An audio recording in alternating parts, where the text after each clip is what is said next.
다 함께 찬양 드리겠습니다.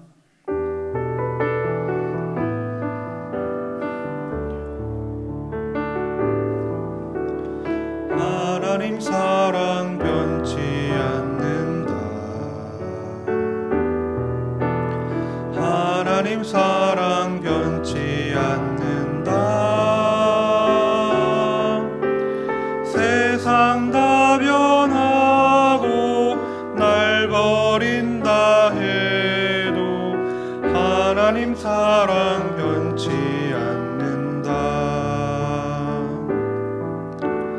하나님 내 길 인도하신다. 하나님 내 길 인도하신다.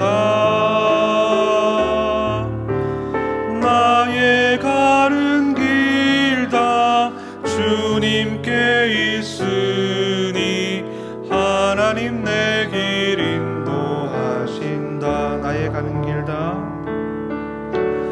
나의 가는 길 다 주님께 있으니 하나님 내 길 인도하신다. 이 시간 기도 제목 보시면서 합심 기도하겠습니다.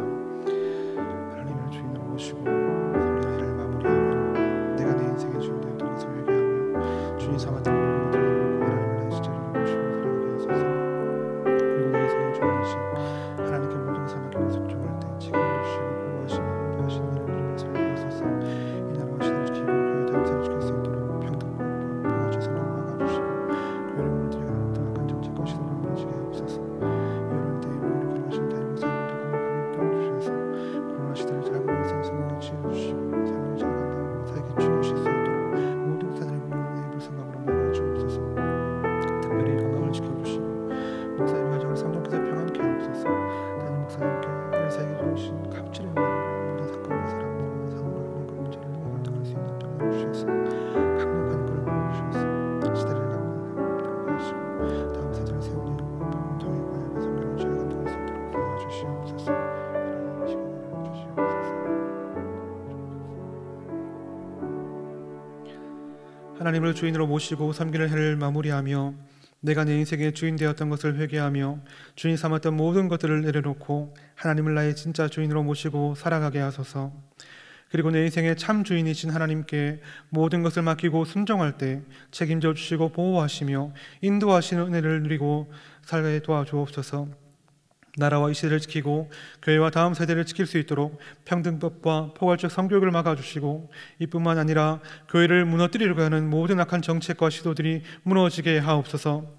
이 어려운 때에 우리 교회를 이끌어 가시는 담임 목사님을 더욱더 강력하게 붙들어 주시고 코로나 시대를 잘 감당할 수 있는 성령의 지혜를 주시고 주신 사명을 잘 감당하고 사역에 집중할 수 있도록 모든 사단의 공격을 은혜의 불성각으로 막아 주옵소서.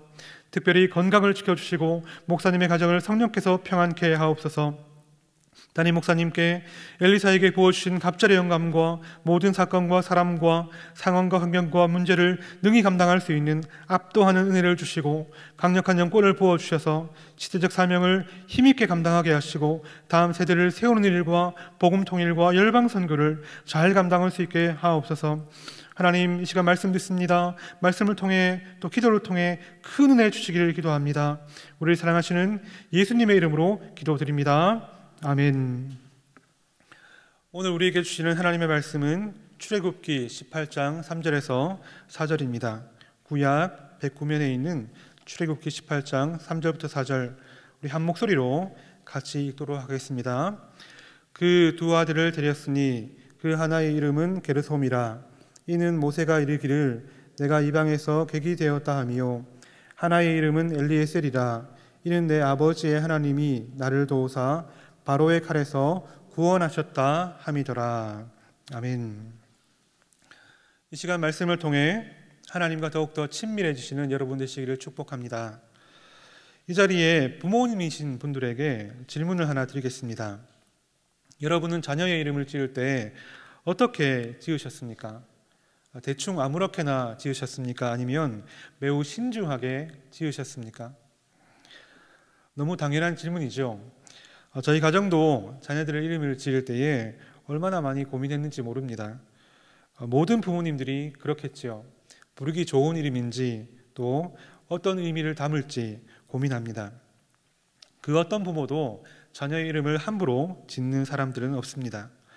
성경에 나오는 이스라엘 사람들도 다르지 않습니다. 매우 신중하게 짓습니다. 그런데 한 가지 다른 면이 있습니다.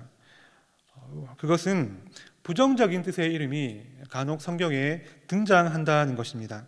그 대표적인 예가 바로 야베스인데요. 제가 역대상 4장 9절 읽어드리겠습니다. 야베스는 그 형제보다 존귀한 자라. 그 어미가 이름하여 야베스라 하였으니 이는 내가 수고로이 낳았다 함이더라. 말이 좋아 수고로이 낳았다이지 야베스의 본뜻은 고통입니다. 말하자면 김고통, 최고통 이렇게 이름을 지은 겁니다. 왜 이런 이름을 지을까요? 그것은 이스라엘 사람들의 당시 아이를 낳을 당시 자신의 삶의 솔직한 정황과 또 신앙 고백을 담아서 이름을 짓기도 했기 때문입니다. 그렇게 보면 부정적인 이름의 뜻도 그 당시 하나님께 올려드린 솔직한 고백일 수 있고 또 겸손한 그런 기도일 수 있다는 것이죠. 신앙적 의도가 담겨 있다는 것입니다. 이렇게 이름에 대한 이야기를 드리는 것은 오늘 본문이 바로 이름에 대한 것이기 때문입니다. 읽으신 것처럼 본문에는 모세의 두 아들의 이름이 등장합니다. 게르솜과 엘리에셀이죠. 둘 모두 아버지 모세가 이름을 짓습니다. 그런데 인상적인 것은 모세가 둘의 이름을 지을 때 같은 한 가지 사건을 염두에 두고 이름을 지었다는 것입니다. 그 사건이 무엇일까요? 그것은 바로 모세가 40세 때 애굽을 떠나올 때의 사건입니다. 모세가 애굽을 어떻게 떠났습니까? 잘 아시는 것처럼 당시 애굽의 왕자였던 그는 동족 히브리 사람을 괴롭히는 애굽 사람을 아무도 몰래 쳐서 죽입니다. 그런데 다음 날 나가보니 그 사실이 탄로되었고 바로를 피해서 모세는 곧장 광야로 도망치게 됩니다. 이 사건이 모세에게 얼마나 큰 충격이자 잊을 수 없는 인생의 순간이었던지 모세는 자신의 두 아들의 이름을 모두 그날을 생각하면서 짓습니다. 그 이름을 보면서 우리의 인생을 은혜로 해석하는 것이 무엇이고 또 우리가 왜 우리의 인생을 은혜로 해석해야 하는지를 한번 생각해 보기 원합니다. 우리의 인생을 은혜로 해석해야 하는 첫 번째 이유는 사람의 해석은 거기까지이기 때문입니다. 우리 출애굽기 18장 3절 같이 다시 한번 읽어보겠습니다. 그 두 아들을 데렸으니 그 하나의 이름은 게르솜이라. 이는 모세가 이르기를 내가 이방에서 객이 되었다 하미요. 이방에서 객이 되었다는 것은 쉽게 말해 세계 최강대국의 왕자였던 자신이 과거에는 거들떠 보지도 않던 이방인에게 빌부터 사는 떠돌이 인생이 되었다는 것입니다. 하루아침에 내 인생이 왜 이렇게 되었나? 하나님, 저 왜 이렇게 쫄딱 다 망한 것입니까? 하나님, 저 이제 끝입니다. 이런 고백을 담은 이름이 바로 게르솜이라는 것입니다. 이렇듯이 사람이 자기의 지혜로 자신을 보고 있으면 결국 절망에 이르고 신세한탄에 이를 뿐임을 우리는 기억해야 합니다. 그래서 바라기는 사랑하는 성도 여러분, 나의 지혜 또 다른 사람들의 지혜, 세상의 지혜로 우리의 인생을 내게 일어난 그 사건과 상황들 또 내게 붙여진 사람들을 해석하지 않는 여러분 되시길 바랍니다. 과거의 모세처럼 눈만 뜨면 그날, 그 사람, 그 사건, 그 상황을 떠올리면서 우리가 도저히 뿌리칠 수 없다 할지라도 거기서 멈추지 마시고 그 다음 단계로 넘어가는 여러분 되시길 축복합니다. 우리의 인생을 은혜로 해석해야 하는 두 번째 이유는 하나님께서 거기서도 함께 하셨기 때문입니다. 모세는 애굽을 떠난 과거 그날의 일을 두고 둘째 아들의 이름도 짓는데요. 이번에는 완전히 다른 뜻의 이름을 짓습니다. 출애굽기 18장 4절도 다시 읽어보겠습니다. 하나의 이름은 엘리에셀이라. 이는 내 아버지의 하나님이 나를 도우사 바로의 칼에서 구원하셨다 함이더라. 게르솜의 이름을 지을 때 모세는 자신의 신세 한탄에 주안점을 두었습니다. 그런데 둘째 이름을 지을 때는 누가 언급되고 있습니까? 바로 하나님이 언급되고 있습니다. 겉으로 보기에는 동족 구하려다가 결국 일이 꼬여서 자신의 신세만 망치게 된 일생일대의 비극 같은 이 사건을 두고, 평생을 두고 후회할, 자신도 떨치지 못했던 그 사건을 두고 거기서도 함께 하신 하나님을 깨닫자 모세는 완전히 다른 고백을 하고 있는 것입니다.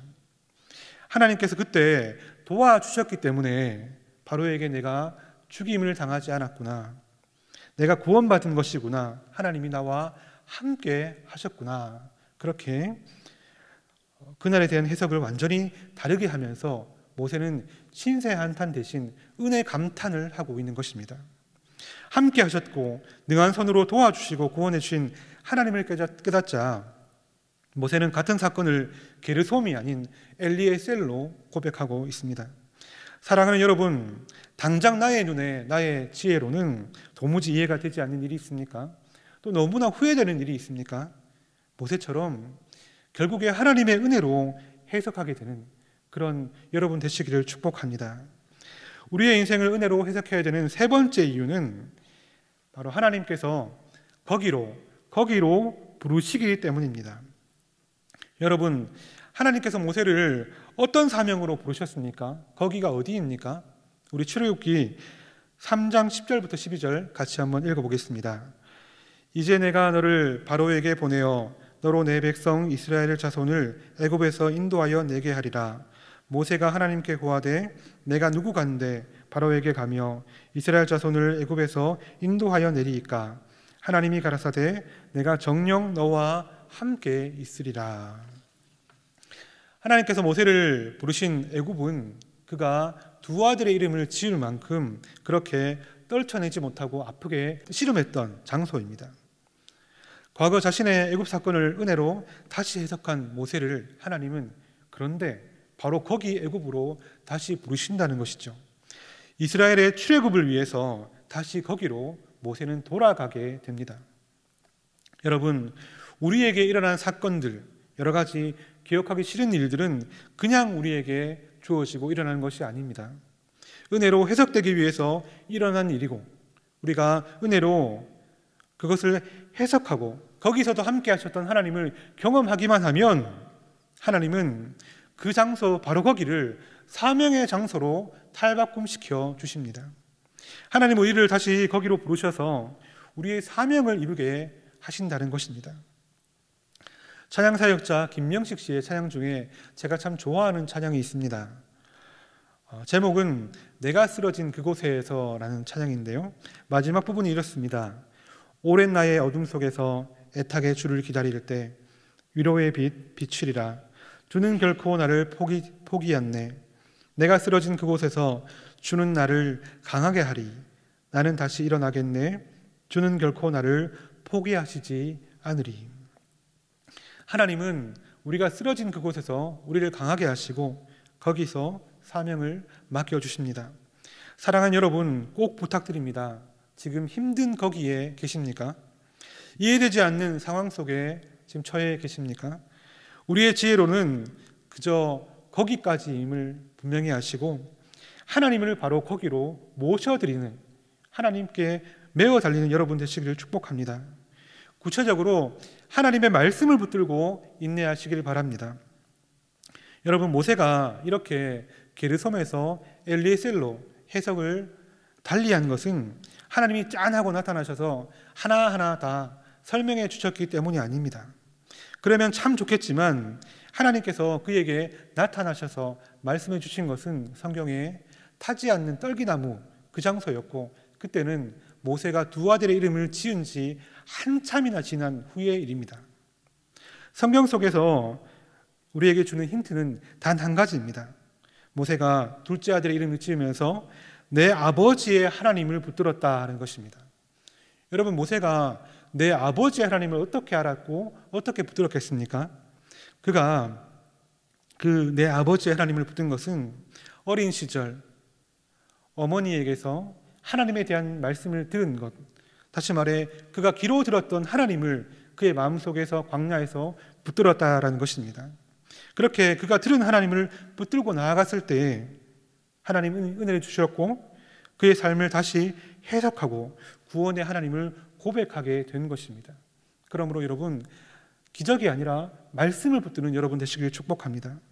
하나님이 모세의 그 말씀 붙드는 믿음을 보시고 자신의 삶을 다시 해석하는 그 모습을 보시고 구원의 하나님을 아는 너에게 내가 더 큰 사명을 맡기겠다, 이스라엘을 구원하는 사명을 맡겨주신 것입니다. 사랑하는 여러분, 하나님은 우리의 가장 힘든 거기서도 함께 하시는 분이십니다. 거기서 은혜 주시고 우리를 일으켜 주실 것입니다. 그리고 앞으로 거기서 그 사명에 우리를 사용하기 원하십니다. 이를 믿고 하나님을 기다리고 모든 삶의 부분을 은혜로 해석하셔서 또 사명자로 사용받는 여러분 되시기를 주님의 이름으로 축복합니다. 이 시간 드릴 말씀을 기억하며 앞에 나오는 기도 제목을 함께 읽고 잠시 기도하는 시간 가지겠습니다. 있습니다. 인생에서 만나는 모든 일들을 나의 지혜로 해석하는 일을 멈추게 하시고 하나님의 말씀을 붙들고 은혜로 바로 해석하는 우리가 되게 하소서.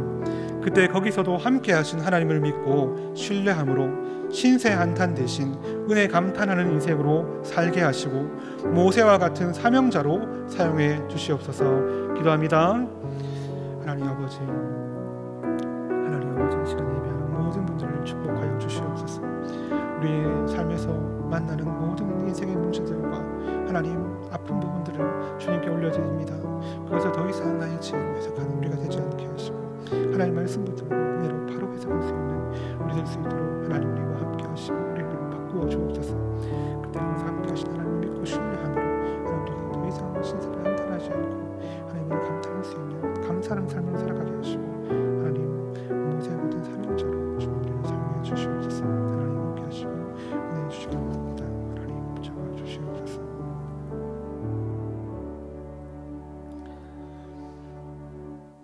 하나님 아버지, 오늘도 우리에게 말씀을 허락하심을 감사합니다. 우리 인생에서 만나는 여러 가지 많은 일들을 우리의 지혜로, 우리의 작은 머리로 이해하고 또 해석하는 어리석은 일을 우리가 멈추게 하시고 모세처럼 또 하나님께서 말씀하시는 것처럼 하나님의 말씀을 붙들고 은혜로 바로 해석할 수 있는 우리 될 수 있도록 도와주시옵소서. 과거 그 일과 그 상황과 사건과 사람에게서 벗어나 하나님을 바라볼 수 있는 우리 될 수 있도록 도와주시옵소서. 그래서 그때 거기서도 함께 하신 하나님을 믿고 신뢰함으로 신세한탄이 아니라 은혜를 감탄할 수 있는 하나님, 더욱더 감사할 수 있는 우리 될 수 있도록 주님 도와주시옵소서. 그리하여 모세와 같은 사명자로 우리 모두를 주님 사용하여 주시옵소서. 하나님, 오늘 하루도 우리 모든 대형의 성도들을 지켜주시고 하나님 삶의 현장을 붙잡아 주시고 특별히 사랑하는 담임 목사님 또 연말의 모든 사역들 가운데 하나님이 지혜와 강건함을 더하여 주셔서 하나님 우리 교회가 또 목사님의 목회 아래 더욱더 든든하며 이 어려운 땅에 등불 같은 교회가 될 수 있도록 주님 은혜를 더하여 주시옵소서. 오늘 하루를 온전히 주님께 맡겨드립니다. 우리를 사랑하시는 예수님의 이름으로 기도합니다. 아멘. 계속해서 담임 목사님과 교회, 나라와 민족과 선교사님들을 위해서 기도해 주시고 기도회를 마무리해 주시기 바랍니다.